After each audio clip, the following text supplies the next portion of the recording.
한 곱이 넘으니까 또 한 곱이 나타난다고.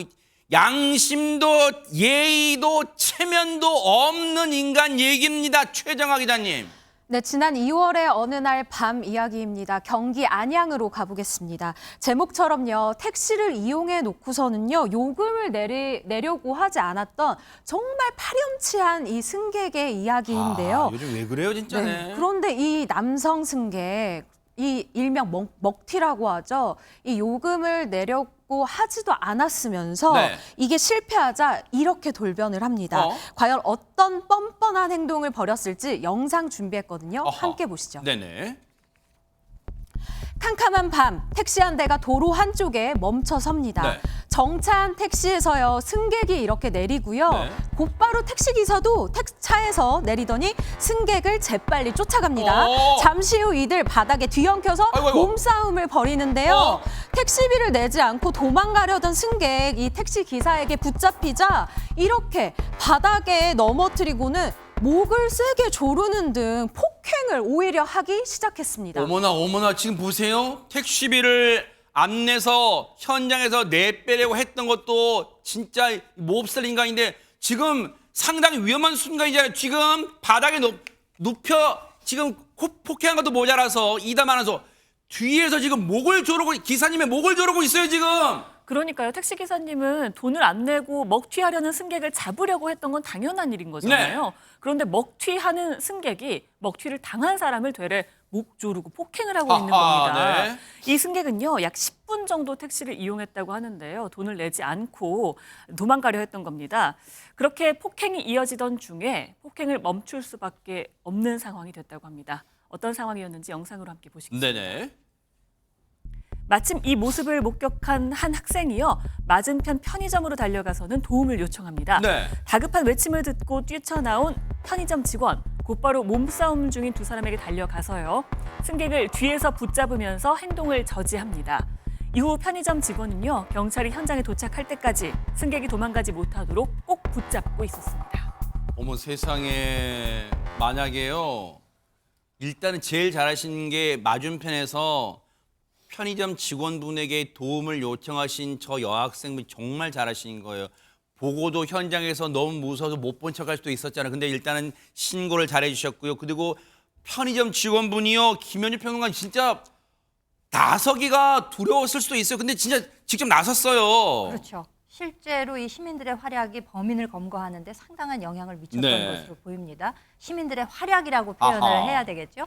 그 여학생은 그냥 허투루 지나칠 수도 있었을 텐데 어떤 분이 폭행을 당하고 있는 걸 아유. 보고 허투루 넘기지 않고 그대로 편의점에 들어가서 도움을 요청을 했던 네. 것이고 그 편의점에서 근무하던 지금 저 뛰어나온 저 20대 직원 네. 저분도 뭐 한치의 스스럼이 없이 그대로 매대를 비워놓고 일단 뛰어나온 거예요. 세상에. 그렇게 해서 저 가해하고 있던 폭행범을 그대로 붙잡고 경찰이 신고 이후에 저 현장에 도착할 때까지 붙잡고 있었다는 겁니다. 어허. 그러니까 굉장히 적극적으로 저 사건 현장에서 역할을 했던 것인데 네. 이 일이 벌어진 것은 지난 2월 9일 밤 경기도 안양이었습니다. 네. 도움을 요청한 것에 즉각 반응한 편의점 직원이 경찰을 불러달라고 하고서 이후에 그 취객을 끝까지 붙잡고 있었기 때문에 네. 경찰들이 무사히 와서 이분을 체포할 수 있지 않았을까 싶습니다. 세상에 제가 이런 상황이었다면 쉽게 나서지 못했을 것 같아요. 정말 용기를 내신 분이에요.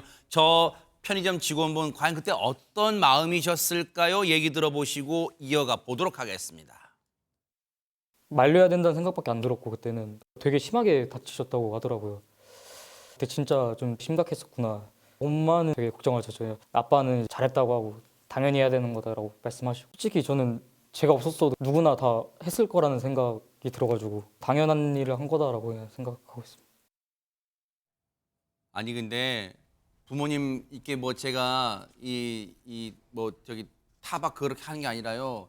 제가 어머님 심정이었어도요. 박성배 변호사님 아이고 이거사 미쳤어 네가 다른 사람도 많은데 네가 그걸 왜 나서 뭐 그럴 수도 있어요 진짜 부모님 입장에서는. 가족 입장에서는 충분히 그런 얘기를 할 만도 합니다. 실제로 이 시민이 인터뷰에서 좀 심각한 상황이었구나라고 언급을 했는데 상당히 심각하고 위험한 상황임이 분명했습니다.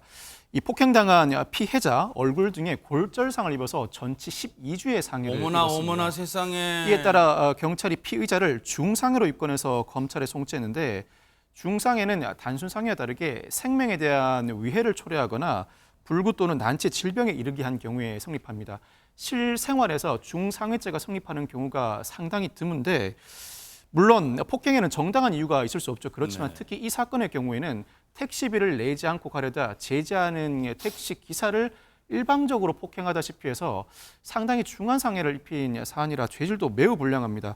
당장 구속은 되지 않은 것 같은데 네. 어차피 재판이 진행될 경우에 실형 선고는 불가피해 보일 정도입니다. 이 폭행 제지에 나섰던 시민 누구나 다 그렇게 했을 것이다. 당연한 일이라는 반응을 보였지만 경찰은 무심코 지나칠 수 있었음에도 불구하고 큰 피해를 막았다면서 감사장과 포상금을 전달했습니다. 아마 제지하지 않았다면 어떤 일이 벌어졌을지 상상만 해도 끔찍합니다. 정말 이분 대단하신 일을 하신 거고요. 정말로 이분들 덕분에 우리 사회가 아주 살만한 거고 그리고 이분도 칭찬 안 해드릴 수 없어요. 앞서 그 장면 찍힌 사진 보면요. 애초에 신고했던 여학생분 있잖아요. 그분이 현장에서 떠난 게 아니에요. 나 이제 나 이게 알렸으니까 난 가요. 이게 아니라 그분 옆에서 이 편의점 직원이 저 몹쓸 남성을 제지하고 있던 순간에 그 사진 좀 보여주세요. 옆에서 어떻게 하고 있었어요? 이 여학생분은 112에 모르게 지금 어디론가 다급히 전화하는 게 사진에 포착됐어요. CCTV에. 그게 바로 경찰에 보세요. 경찰에 신고를 하죠. 저 목격자분이 나 그냥 얘기했으니까 현장 떠납니다. 이게 아니에요. 끝까지 저 몹쓸 인간을 경찰에 신고해주고 검거된 데까지 마지막까지 도움을 주셔서 저 여학생분도 정말 우리의 영웅이십니다. 이런 생각 저희 해드리고요. 이분들이 계시기에 정말 대한민국 아직은 정말로 팍팍하지만 살만한 세상이다. 이런 생각 해봅니다. 저희가 두 분께 정말 뉴스파이터가 큰 박수 보내드리겠습니다. 고맙습니다.